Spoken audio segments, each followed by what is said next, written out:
do something that's 59 years overdue, to recognize the survivors and those who gave their lives on the USS Liberty 59 years ago today, when they were viciously attacked by IDF jets and also after that by torpedo boats. I'm going to tell you a little bit of their story. And there, by the way, there's at least a dozen of them here today with us. I just met with them in my office, and they related this story to me. You know, it was a clear day. The USS Liberty was one of the most technologically sophisticated ships in the Navy, but it was virtually unarmed, and it was sent to observe the six-day war going on in the Middle East between Israel and its neighbors. It arrived on June 7th, and the weather was clear. The planes came out to meet them, to investigate, and then on the next day, on June 8th, they started the day. The visibility was unlimited. The American flag was flying proudly on the USS Liberty. More planes came from Israel to surveil the boat, the ship. And they thought they were in good shape, but what happened next surprised them all. French Mirage jets showed up, and for 25 minutes, strafed and attacked the USS Liberty. They shot rockets. They shot 30-millimeter cannons into the hull and into the ship. They even dropped napalm on the bridge of the ship. This was an effort to kill everybody on board. There was no intention of taking prisoners. After the 25 grueling minutes of attack on this virtually unarmed ship, and they thought things were over and they could recover, the torpedo boats showed up, 3 torpedo boats. They launched 4 torpedoes. One of them hit the hull of the USS Liberty and killed 25 people instantly. It blew a 40-foot by 40-foot hole in the side of this ship. They were intent on sinking it. But they were also intent on not having a single survivor. According to eyewitness accounts, the Israelis machine-gunned the lifeboats that they put down. They machine-gunned the firefighters who were on the deck. They were bringing the wounded and the dead to the mess hall to triage them. They had one doctor who was trying to help them all, put a few stitches in. It was harrowing, and it's amazing. If not for that crew, that boat would have sunk that day. But it still wasn't over. Helicopters showed up, combat helicopters. And the USS Liberty, even though their signals were being jammed by the Israelis, got a signal out. And there were ships that tried to respond. The USS Saratoga, the USS America sent planes. Both of them sent planes to help the USS Liberty. And something happened that's never happened before. A ship under attack, the planes were recalled. This has never happened before. And they sat there for 17 hours. 34 dead, 174 wounded, out of 294 crew members. That's over 70% casualty rate, unheard of. The Israelis were intent on leaving no survivor. And what about our own military? Why did they not send anybody for 17 hours to help these men? So what really happened? You know, the official reports say that it was a case of mistaken identity. But if you listen to Dean Rusk, former Secretary of State, Richard Helms, CIA Director, Bobby Ray Inman, head of the NSA, Captain Ward Boston, who was the chief counsel of the Court of Inquiry, if you listen to Admiral Moore, who served in Pearl Harbor, Midway, commanded both the Atlantic and Pacific Fleet, and was chairman of the Joint Chiefs of Staff, none of these distinguished men think this was an accident. They think it was intentional murder by the country of Israel, either as a false flag operation or because they simply didn't want anybody observing what they were doing that day. Well, I've got a call to action for everybody here. Honor these individuals. Quit ignoring that they exist. Go to their website, ussliberty.org. Support them. And while they're still alive, they need closure. Let's give them closure. Let's have an investigation. Let's pass a resolution honoring them. It's long overdue. And then they can have their justice. With that, I yield back. And I ask unanimous consent to enter into the record a declaration of Ward Boston declaring that the only official court of inquiry was invalid. Without objection, so ordered. I yield back. The gentleman yields back. The chair now recognizes. Hey. Wow. Yeah, no, I've been aware of what took place more or less on the Liberty, USS Liberty, going back to the 1970s and learning about it. And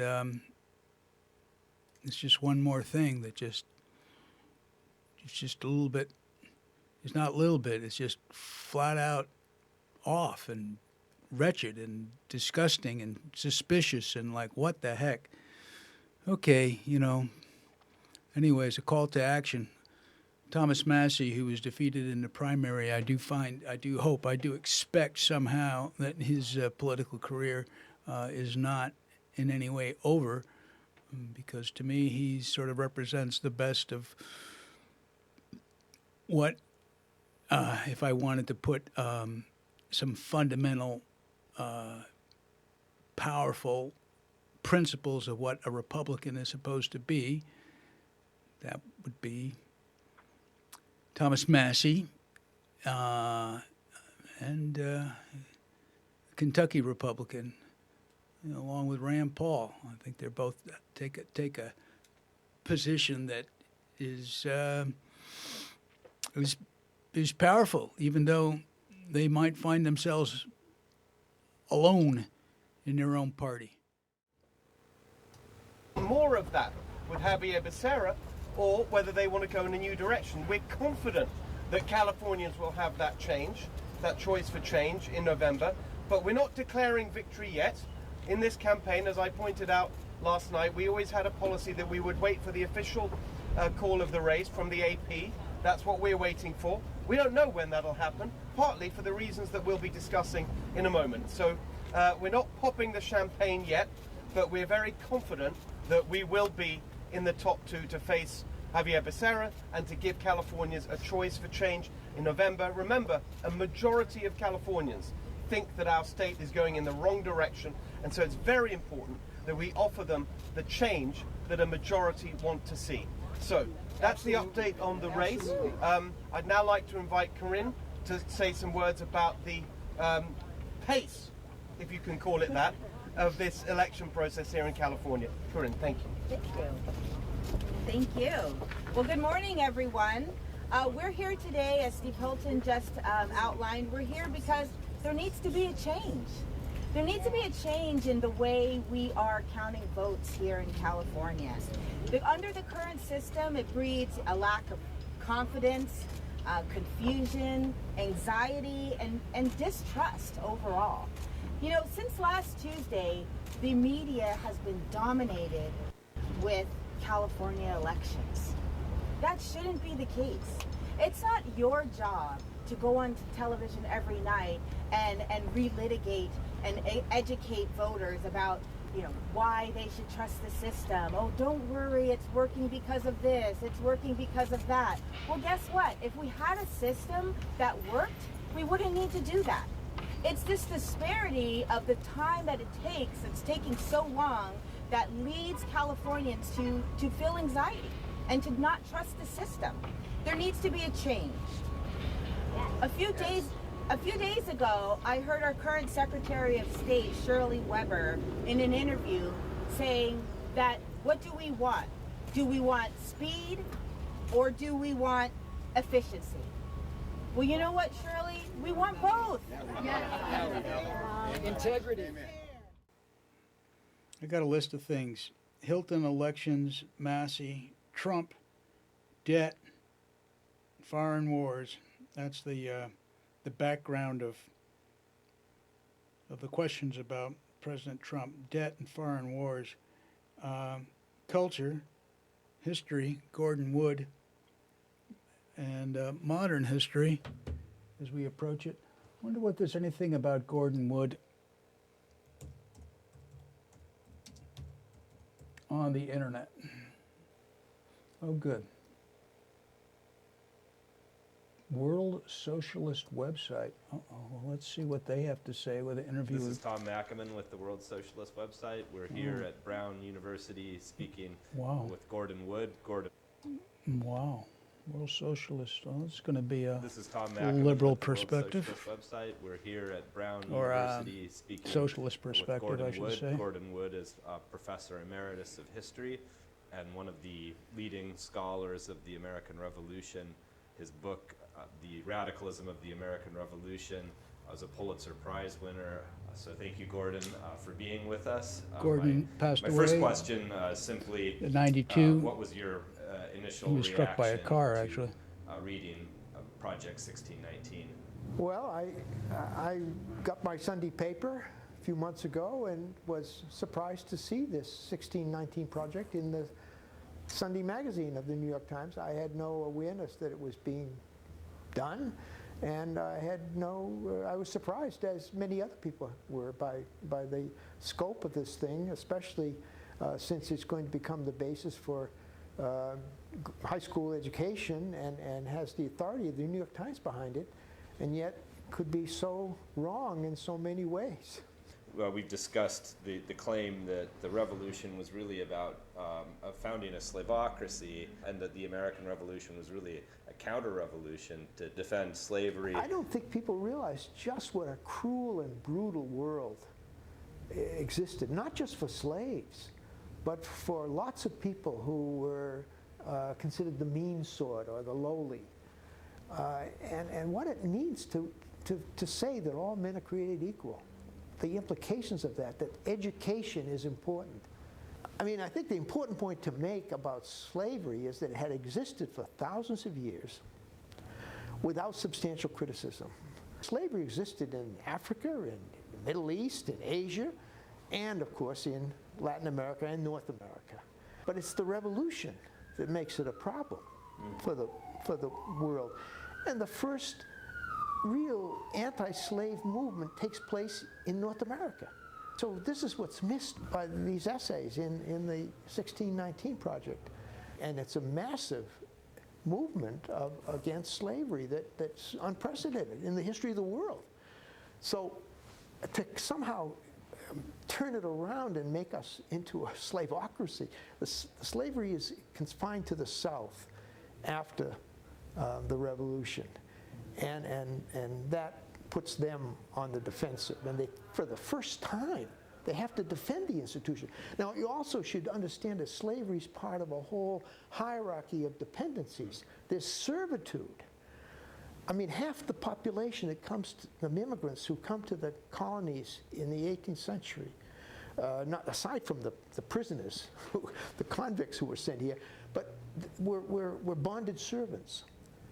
Now, servitude is not slavery, but it is a form of dependency. You sign over your life to a master for 5-7 years. You can't marry, you can't own property. You belong to that master, and he can sell you. But it's not lifetime, and it's not racially based. And one of the things that people forget is that to get from Europe, or from England, Europe, anywhere, to America, you have to have money. You don't get over here free. If you're a poor man or woman, you have to find a way. You have to leverage. You have to give yourself up in some level. Now, even the Pilgrims had to sign a contract with this corporation back in London that would dedicate a huge amount of their labor and worth to make them money. You had to send back, whether it be furs or fish or some kind of value, in order to get that passage on the Mayflower. They weren't going to be given a ship for free. They had to come up with money. It's a big deal. Anyways, yeah, let's go on here with a little more with Gordon. But it is a form of dependency. That is attacked, as all forms of servitude are attacked and eliminated. In the North, slavery is abolished legally. Northerners come to realize that the South really wants to perpetuate slavery and extend it into the West. And the South comes to realize that the North is opposed to slavery will never allow them, will not allow them to extend it. And from that moment on, I think the Civil War is inevitable. Okay, I just wanted to give you a taste of Gordon Wood because I can't remember the name of the book. It's a book about the American Revolution, and it's just a great read. Really gets you a deeper picture of the beginnings of this country. And good for him for speaking out against the 1619 Project, which I'm not sure where it stands right now, whether it's the background of a high school or college. It seems like it might be. It seems like the young people are taught by so many hundreds of thousands of true believing teachers that if they don't impart how dark, look, just dwelling on making just the darkest part of America as the reality. And you would think that maybe with our eyes open could recognize that here we are in 2026 and this still remains on the planet. So like back off. This is a work in progress still. It'll be come on the 250th anniversary of the people, by the people, for the people. And when it's a shambles right now, really, it's just, I don't care if it's left or right. It's almost it's sort of humorous almost, land of the free. I'm just thinking about the 4th of July with a friend today at the coffee shop and mentioning how I got pissed off last year from having to check my backpack. I couldn't enter the fairgrounds without buying a space in a locker and putting my backpack in it. A small backpack, cloth backpack that anybody could look at. And no, that wasn't good enough. I didn't enter the 4th of July. And it was a few years earlier there at the same 4th of July in Marin County where I stood in line for a beer and the guy in front of me, I must have been probably a young 60-something. Maybe I was a senior citizen already, but this guy he was certainly in his 80s, and here they were telling him, no, we can't serve you a beer if you don't have your ID. And, I'm just thinking of, who we are, the land of the home of the brave, the land of the free. And that's pretty a trivial thing, right? That's just basic security. But there's just this strange acceptance of a world that I don't know. I think we've lost for it, but I don't know how we're going to get back. Get it back. Maybe there's no getting it back going forward. But I think if we hold on to this stuff that we were given by virtue of the quote founding fathers, by virtue of that idealistic and rebellious dream of, the first Americans of the European tribe from England who were settlers. Now, it was a mix, but a great many of them were seeking escape from a monarchic system to a land where they might be able to start fresh, to have a world where they could think for themselves, use their own spiritual conscience, religious freedom. From Rhode Island to Philadelphia, all the early settlers there, despite their faults or, Puritans to separatists, but the Germans, the French, they were the early settlers were the rebels escaping from their world, and they were willingly this pervasive spirit of bringing something new, helped create this country. And it's there were no democracies or republics as we know them at any level on the planet until we came along. Now, you can talk about the indigenous people and what we didn't understand and what we lost by, and what we're still losing, actually. It just goes on. It goes on and on, where we look down upon, quote, subsistence people across the planet, and we want to civilize them. We want to get them to have Walmarts and and we can sell them all the goods that will get them to no longer be able to produce their own or sustain themselves, etc., etc. Anyways, Mother Nature, I don't know. The selected writings of Ralph Waldo Emerson. Now, I'm not really that much of a scholar, but I'm a reader. I have to say that, and I like to think, even though it probably does me no good. So I'm going to read a few in a speech. Ralph Waldo Emerson, what was he? This speech took place in 1843, titled "The Transcendentalist," and he's famous for being a, quote, transcendentalist. And he defines the world at that point between idealism and materialism. And and interesting too in terms of history, that he was from Concord, Massachusetts, the home of the American Revolution, really, where the first shots of the Revolutionary War were fought. And that same village of Concord became the seat of what was this idealism, which I think is what we all need to latch onto. And I have come to believe in a kind of a idealistic republicanism. As a matter of fact, my Sierra Club local director claimed that I was a utopian environmentalist, because I thought that the only way to get our planet on solid grounds is that if people themselves were called upon to make decisions with their own life. But here I can put that aside, and I'm looking to buy a car now. So, there's that stuff. But still, a transcendentalist.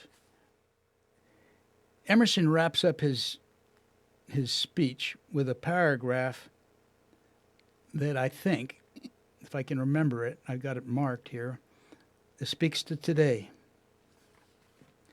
He says, amidst the downward tendency and proneness of things, when every voice is raised for a new road or another statute or a subscription of stock, for improvement in dress or in dentistry, for a new house or a larger business, for a political party or the division of an estate, will you not tolerate one or two solitary voices in the land, speaking for thoughts and principles not marketable or perishable?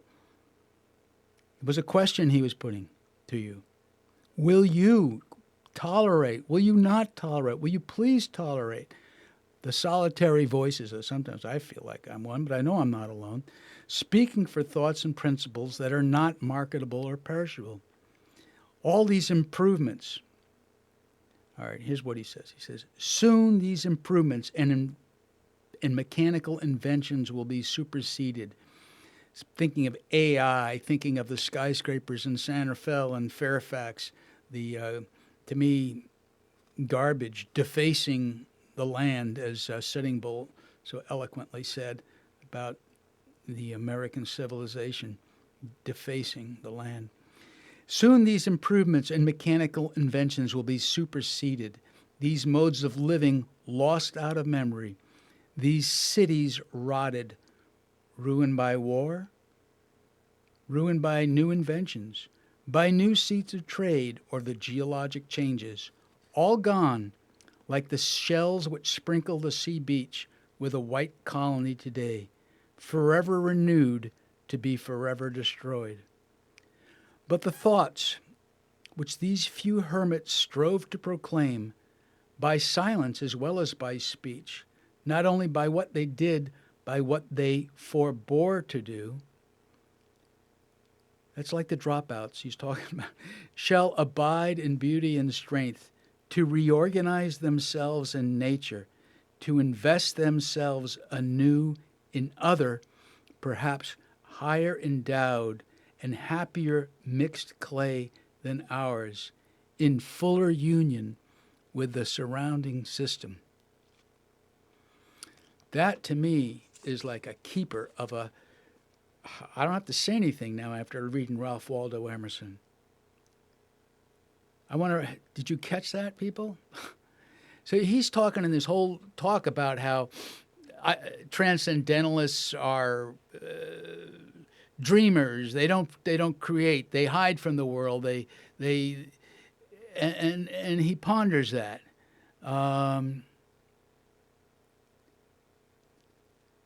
then in the end, he to me, it's the 60s. It's Woodstock. It's Emerson is speaking that same voice as those people who are. Let's read it one more time. You don't have. You can turn this off. Amidst the downward tendency and proneness of things.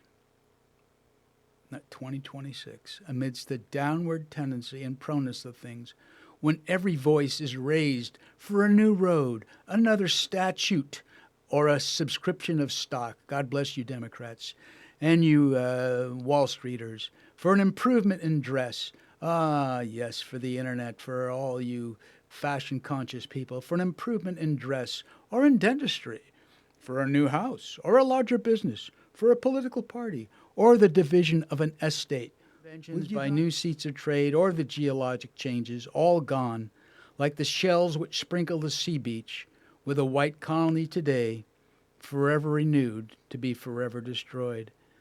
But the thoughts which these few hermits strove to proclaim by silence as well by speech, not only by what they did, but by what they forbore to do, shall abide in beauty and strength, to reorganize themselves in nature, to invest themselves anew in other, perhaps higher endowed and happier mixed clay than ours, in fuller union with the surrounding system. I'm getting all choked up listening to that. And you know what I'm going to go? I'm going to go to one of my favorite songs.